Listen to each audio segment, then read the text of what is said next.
ये बात आज से करीब 12 साल पहले की है, जब मैं उत्तर प्रदेश के एक छोटे से गांव में रहता था। हमारे गांव का नाम था भैरवपुर। एक ऐसा गांव जहां दिन में सब कुछ बिल्कुल सामान्य लगता था, लेकिन जैसे ही रात होती वही गांव बदल जाता था। और इस बदलाव का सबसे बड़ा कारण था गांव के बीच खड़ा एक पुराना पीपल का पेड़। वो पेड़ इतना बड़ा था कि उसकी शाखाएं आधे गांव तक फैली हुई लगती थी। दिन में लोग उसके नीचे बैठकर बातें करते, बच्चे खेलते और बुजुर्ग आराम से हुक्का पीते थे। लेकिन जैसे ही सूरज ढलता, कोई भी उस पेड़ के पास नहीं जाता था। गांव वाले कहते थे, रात को वहां कोई और आता है, और अगर किसी ने गलती से भी उस वक्त उस पेड़ के पास कदम रख दिया तो वो अकेला वापस नहीं आता। उस समय मेरी उम्र 17 साल थी और मैं इन सब बातों पर बिल्कुल विश्वास नहीं करता था। मुझे लगता था ये सब लोगों को डराने के लिए बनाई गई कहानियां हैं, और शायद मेरी सबसे बड़ी गलती भी यही थी। एक शाम मैं और मेरा दोस्त रवि उस पेड़ के पास बैठे थे। तभी गांव के एक बुजुर्ग रामदीन काका वहां आ गए। उन्होंने हमें देखा और बिना कुछ बोले सीधे हमारे पास आकर बैठ गए। उनकी आंखों में एक अजीब सी घबराहट थी। वे धीरे से बोले, सूरज ढलने वाला है, घर चले जाओ। मैं हंसने लगा और बोला, काका, आज के जमाने में भी ये सब। उन्होंने मेरी बात का जवाब नहीं दिया, बस एक ही पंक्ति बोली, जब वो तुम्हें बुलाए तो तब मत जाना। सूरज धीरे धीरे ढल रहा था। पेड़ की परछाई लंबी होती जा रही थी, और पता नहीं क्यों पहली बार मुझे भी हल्का सा डर महसूस हुआ। रवि ने कहा, चल यार, चलते हैं। हम दोनों उठकर वहां से चले गए। रात करीब 11 बजे की बात होगी। मैं अपने कमरे में लेटा हुआ था। हवा बाहर से आ रही थी और खिड़की हल्की हल्की हिल रही थी। सब कुछ सामान्य था। तभी मुझे अपना नाम सुनाई दिया, आमन। एक धीमी सी आवाज, जैसे कोई दूर से बुला रहा हो। मैंने आंखें खोली। कमरे में कोई नहीं था। मैंने सोचा शायद सपना होगा, लेकिन फिर वही आवाज दोबारा आई, इस बार थोड़ी स्पष्ट, आमन, बाहर आओ। मेरा दिल तेज धड़कने लगा, क्योंकि अब मुझे समझ आ गया था ये आवाज मेरे घर के अंदर से नहीं बल्कि बाहर से आ रही थी। मैं धीरे धीरे उठकर खिड़की के पास गया। हाथ कांप रहा था, और जैसे ही मैंने बाहर देखा, मेरी सांस रुक गई। घर के सामने थोड़ी दूर वही पीपल का पेड़ दिख रहा था, और उसके नीचे कोई खड़ा था। एक स्त्री, लंबे बाल, सफेद कपड़े, और वो सीधे मेरी तरफ देख रही थी। उसका चेहरा स्पष्ट नहीं दिख रहा था, लेकिन उसकी आंखें बिल्कुल सीधे मुझे देख रही थी। मैं खिड़की से पीछे हटना चाहता था, लेकिन पता नहीं क्यों मेरा शरीर मेरी बात नहीं मान रहा था। और फिर उसने हाथ उठाया और धीरे से इशारा किया, आओ। और उस क्षण पर मैं चल पड़ा। न सोचा न समझा, बस दरवाजा खोला और बाहर निकल गया। रात बिल्कुल खामोश थी, सिर्फ हवा और पेड़ के पत्तों की आवाज। हर कदम के साथ वो पेड़ पास आ रहा था, और जैसे ही मैं उस पेड़ के बिल्कुल नीचे पहुंचा, वो स्त्री अचानक गायब हो गई। लेकिन उसकी आवाज अब मेरे पीछे से आई, देर कर दी तुमने, आमन। मेरी रीढ़ की हड्डी तक ठंड उतर गई। वो आवाज मेरे बिल्कुल पीछे से आई थी। मैंने हिम्मत करके तुरंत पीछे मुड़ने की कोशिश नहीं की, क्योंकि भीतर से एक अजीब सा डर कह रहा था, अगर मैंने उस वक्त पीछे देखा तो शायद मैं कभी वापस नहीं लौट पाऊंगा। पीपल के पत्ते हवा से हिल रहे थे। उनकी खड़खड़ाहट में जैसे कोई धीमी सी फुफकार छुपी हुई हो। जमीन ठंडी थी, और मिट्टी से एक अजीब सी गंध आ रही थी, जैसे कोई पुरानी सड़ी हुई चीज। मुझे महसूस हो रहा था कोई मेरे बिल्कुल करीब आ रहा है, बहुत धीरे, बहुत आराम से। मेरे कान के पास हल्की सी सांस टकराई, ठंडी और भारी हुई। और फिर वही आवाज, मैंने कहा था ना तुम आओगे। इस बार मैं खुद को रोक नहीं पाया। मैंने धीरे से अपना सिर पीछे घुमाया, और जो मैंने देखा उसने मेरी पूरी जिंदगी बदल दी। वो स्त्री बिल्कुल मेरे पीछे खड़ी थी। उसका चेहरा अब स्पष्ट दिख रहा था, लेकिन वो इंसान का चेहरा नहीं था। आंखें बिल्कुल सफेद, जैसे उनमें कोई जान ही ना हो। होठ सूखे हुए और किनारे से हल्के फटे हुए, और सबसे डरावनी बात, उसका गला आधा कटा हुआ लग रहा था। मैं चीखना चाहता था, भागना चाहता था, लेकिन मेरा शरीर बिल्कुल जम चुका था, जैसे किसी ने मुझे वहीं बांध दिया हो। वो धीरे से मेरे करीब झुकी और मेरे कान के बिल्कुल पास आकर बोली, इतने सालों बाद कोई तो आया। सब डर के भाग जाते हैं, लेकिन तुम रुक गए।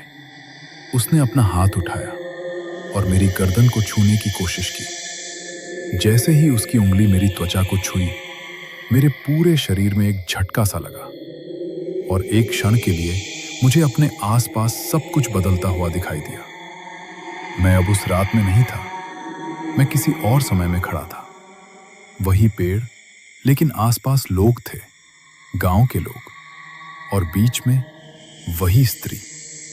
वो जमीन पर घुटनों के बल बैठी हुई थी। लोग उसे घेर कर खड़े थे।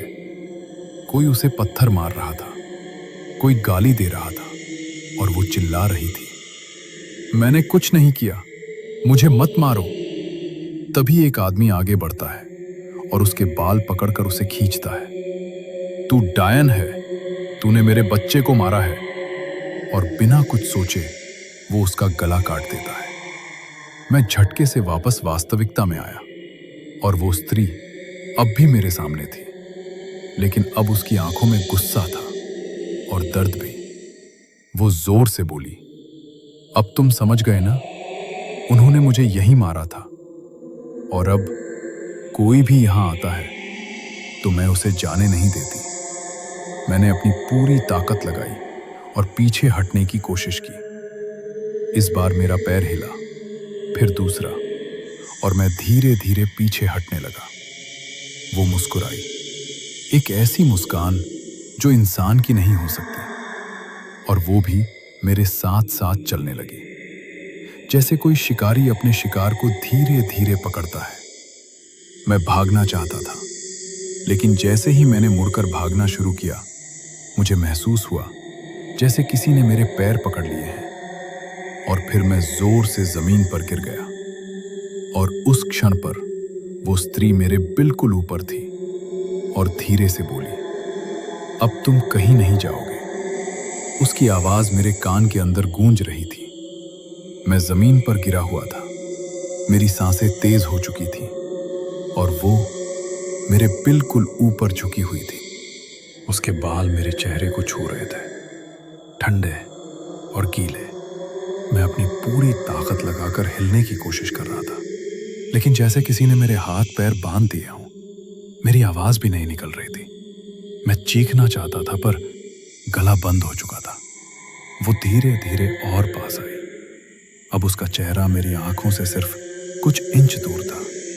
उसकी सफेद आंखों में मुझे अपना ही डर दिखाई दे रहा था।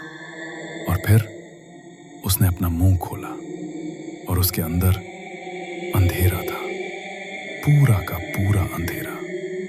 मुझे महसूस हुआ जैसे कोई मेरी सांस खींच रहा हो। मेरी छाती भारी होने लगी, और मेरी आंखों के सामने सब धुंधला पड़ने लगा, जैसे मेरी जान धीरे धीरे निकल रही हो। तभी दूर से किसी की आवाज आई, आमन! एक जोर की चीख, और उस आवाज के साथ ही वो स्त्री अचानक पीछे हट गई।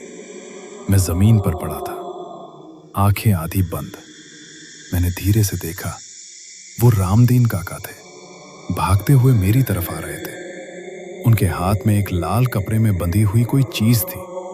वो सीधे मेरे और उस स्त्री के बीच खड़े हो गए और जोर से बोले, इसे छोड़ दे, ये तेरा नहीं है।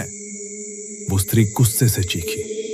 उसकी आवाज अब इंसान की नहीं रही थी, एक साथ कई आवाजें। ये यहां आया है, अब ये मेरा है। रामदीन काका ने तुरंत वो लाल कपड़ा खोला, उसके अंदर से कुछ भस्म निकाली और सीधे मेरी तरफ फेंकी। जैसे ही वो भस्म मेरी त्वचा पर लगी, मेरे शरीर में एक तेज झटका लगा और मैं जोर से सांस लेने लगा। वो स्त्री पीछे हट गई, जैसे उसे भी दर्द हुआ हो। वो चीखने लगी, तुम लोग कब तक रोकोगे मुझे? सबको ले जाऊंगी, एक एक करके। रामदीन काका जोर से बोले, इस पेड़ से तू बंधी है और जब तक ये पेड़ है तू यही रहेगी, किसी और को हाथ नहीं लगा सकती। वो स्त्री हंसने लगी, एक धीमी लेकिन डरावनी हंसी। तो पेड़ हटा दो, फिर मैं आजाद हो जाऊंगी। रामदीन काका ने मुझे जोर से पकड़ा और बोले, उठ, यहां से निकल। इस बार मेरा शरीर मेरी बात मान रहा था। मैं मुश्किल से खड़ा हुआ और हम दोनों भागते हुए वहां से दूर जाने लगे। मैंने एक बार पीछे मुड़कर देखा। वो स्त्री पेड़ के नीचे खड़ी थी और हमें देखकर मुस्कुरा रही थी, लेकिन उसकी आंखें सीधे मुझे देख रही थी। उस रात के बाद मैंने कभी भी उस पेड़ के पास जाना तो दूर, उस तरफ देखना तक बंद कर दिया। लेकिन कहानी यहीं खत्म नहीं होती, क्योंकि 3 दिन बाद गांव में एक और लड़का उस पेड़ के पास मिला, बिल्कुल मेरी तरह जमीन पर गिरा हुआ, और उसकी आंखें बिल्कुल सफेद हो चुकी थी। गांव में खबर आग की तरह फैल गई। सुबह सुबह लोग उस लड़के के घर के बाहर जमा हो गए। कोई कह रहा था उस पर साया है, कोई कह रहा था वो पेड़ ने उसे पकड़ लिया है। और मैं चुप था, क्योंकि मैं जानता था वहां क्या है। मुझे ऐसा लग रहा था जैसे ये सब मेरी वजह से हो रहा है, जैसे मैंने उस चीज को जगा दिया हो और अब वो रुकने वाली नहीं। मैं सीधे रामदीन काका के पास गया। वो अपने आंगन में चुपचाप बैठे थे, जैसे उन्हें पहले से पता हो मैं आने वाला हूं। मैंने बिना समय गवाए पूछा, काका, ये सब कब रुकेगा? उन्होंने धीरे से मेरी तरफ देखा और बोले, जब तक पेड़ है ये सब चलता रहेगा। मैंने तुरंत पूछा, तो पेड़ काट देते हैं? रामदीन काका चुप हो गए, फिर धीरे से बोले, पेड़ काटना आसान नहीं होता। वो सिर्फ पेड़ नहीं है, वो उसका घर है, और अगर घर तोड़ दिया तो वो आजाद हो जाएगी। एक तरफ पेड़ जहां वो बंधी हुई थी, और दूसरी तरफ उसकी आजादी, जिसका मतलब पूरा गांव खतरे में। लेकिन इस बार मैं डरकर पीछे हटने वाला नहीं था। मैंने तय कर लिया, या तो ये सब खत्म होगा या फिर मैं। उस रात मैं, रामदीन काका और गांव के 3 और लोग हाथ में कुल्हाड़ी लेकर उस पेड़ के पास पहुंचे। रात बिल्कुल वैसी ही थी। हवा तेज थी और पत्तों की आवाज जैसे पेड़ खुद चेतावनी दे रहा हो। और जैसे ही पहला वार पेड़ पर मारा गया, हवा अचानक रुक गई और वो वही स्त्री हमारे सामने खड़ी थी। इस बार उसका रूप और भी ज्यादा भयानक था। चेहरा पूरा फटा हुआ, आंखें जल रही थी और वो जोर से चीखी, मैंने मना किया था, ये मेरा है। वो एकदम से हमारी तरफ दौड़ी। हवा तेज हो गई, मिट्टी उड़ने लगी। एक आदमी सीधे जमीन पर गिर गया, दूसरा भाग गया। सिर्फ मैं और रामदीन काका रह गए। रामदीन काका चीखे, आमन, अभी, पूरा जोर लगा। मैंने अपनी पूरी ताकत से कुल्हाड़ी उठाई और पेड़ पर वार किया। 1, 2, 3 और फिर एक जोर की आवाज के साथ पेड़ का तना टूट गया। सब कुछ एकदम शांत हो गया। हवा रुक गई और वो स्त्री गायब हो चुकी थी। मुझे लगा सब खत्म हो गया, हम जीत गए। लेकिन अगली सुबह जब मैं उठा तो मुझे एक अजीब सी चीज महसूस हुई। मेरी गर्दन के पीछे एक जलने का निशान था, बिल्कुल वैसे ही जैसे किसी ने उंगली से पकड़कर दबाया हो। और तब मुझे याद आई उसकी अंतिम बात, पेड़ हटा दो, फिर मैं आजाद हो जाऊंगी। आज 12 साल हो गए, मैं उस गांव से दूर हूं, लेकिन कभी कभी रात को मुझे अपना नाम सुनाई देता है, बिल्कुल वैसे ही, आमिन। और मैं जानता हूं वो अब पेड़ से नहीं, मुझसे जुड़ी हुई है।